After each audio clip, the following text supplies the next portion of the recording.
I've spent the last 24 hours completely immersed in Clair Obscur, Expedition 33, and holy cow, what a ride it's been.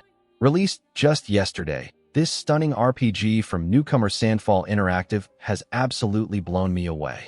It's rare that a game manages to hook me so completely from the get-go, but here we are. I'm already planning my perfect team setup while writing this review. The premise of Clair Obscur grabbed me immediately. A fantasy version of Belle Époque France where a mysterious entity called the Paintress wakes once yearly to paint a number on her monolith. Anyone of that age? Poof, turned to rose petals and ash. Talk about an existential nightmare. Now she's counting down to 33, and our ragtag group of adventurers, aptly named Expedition 33, sets out to stop her before humanity is completely wiped out. It's a genuinely unsettling concept that creates this constant sense of urgency. The world building here is exceptional. Sandfall has crafted a universe that feels both eerily familiar and utterly alien. The visuals are jaw-dropping, with Unreal Engine 5 flexing its muscles to create landscapes that had me frequently pausing just to soak in the view. Seriously, I spent way too much time just staring at the horizon in some areas. The story itself balances dark themes with moments of genuine warmth. The 6 main characters of Expedition 33 each bring their own baggage to the journey, and watching them develop from reluctant teammates to found family hits all the right emotional notes. Special mention has to go to Charlie Cox's performance as Gustav. The man brings such nuance to a character torn between determination and doubt. And Shala Nix absolutely steals scenes as Seal, injecting much-needed humor into the darker moments. Can we talk about this combat system? Because wow, as someone who's played JRPGs since the SNES era, I've seen plenty of turn-based systems, but Clair Obscur's approach feels genuinely innovative. It takes the foundation of traditional turn-based combat, but injects real-time elements that keep you constantly engaged. When it's your turn, you select actions from a stylish Persona-esque menu. But the magic happens during execution. Perfectly timed button presses can enhance attacks or spells, turning standard moves into devastating combos. And when enemies attack, that's when things get really interesting. Instead of just watching damage numbers pop up, you can actively dodge or parry incoming attacks in real time. I cannot overstate how satisfying it feels to nail a perfect parry against a boss's ultimate attack, seeing the slow-motion camera cut as you counter with a massive hit of your own. It transforms what could be passive waiting periods into intense moments of concentration. There were fights where my palms were literally sweating as I tried to nail the timing on a series of complex attack patterns. Each character has their own unique combat mechanics too, which adds incredible depth to party composition. Gustav builds charges through basic attacks to power up his devastating overcharge skills. Miles shifts between different weapon stances that completely change her approach. Lune stacks elemental stains to unleash increasingly powerful spells. Seal, my personal favorite, uses a card-based system that feels like playing poker in the middle of combat. The skill trees are refreshingly focused, rather than overwhelming you with tiny incremental upgrades. Each new ability feels meaningful and often changes how you approach combat. And then there's the Picto system, where you can attach special modifiers to each character to further customize their capabilities. Honestly, the depth here is remarkable for a debut title. Is it challenging? Absolutely, especially once you hit the mid-game.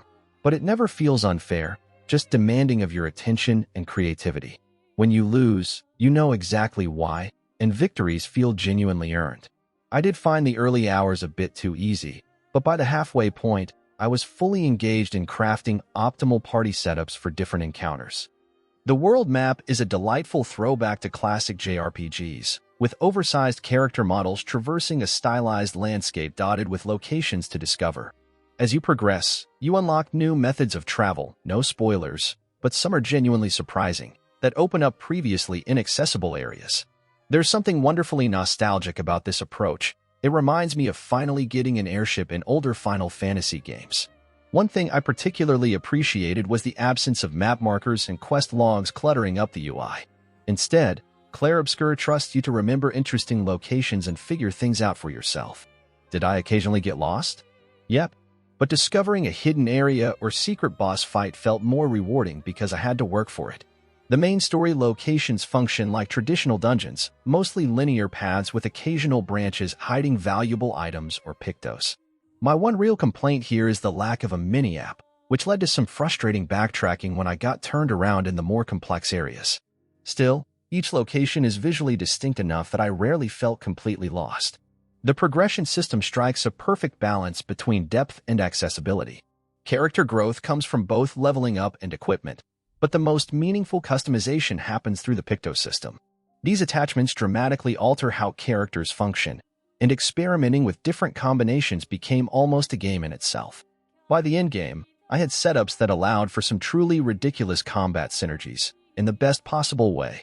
Clair Obscur, Expedition 33 is that rare beast, a debut game that feels like it was made by veterans at the top of their game. The stunning visuals, innovative combat, compelling story, and remarkable soundtrack, seriously, I've already bought it separately, come together to create something that stands proudly alongside the classics that clearly inspired it. Is it perfect? Not quite. The early pacing could be tighter, some side areas feel underdeveloped, and occasional camera issues in tight spaces caused a few frustrating moments. The inventory management system also feels clunky, especially when comparing equipment stats. But these minor issues fade into insignificance against what Sandfall has achieved here. In an era where many big-budget RPGs play it safe, Clair Obscur takes meaningful risks with its combat system, storytelling approach, and visual design, and those risks pay off spectacularly.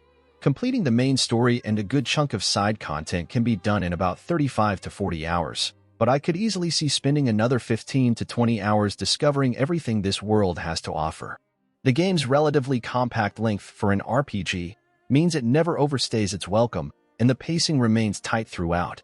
At $44.99, currently 10% off the regular $49.99, Clair Obscur, Expedition 33 offers exceptional value. If you have any love for RPGs, imaginative world building, or innovative combat systems, this is an absolute must-play. Sandfall Interactive has created something special here, a game that honors its influences while confidently establishing its own identity. Now, if you'll excuse me, I've got some more pictos to collect and a certain paintress to defeat.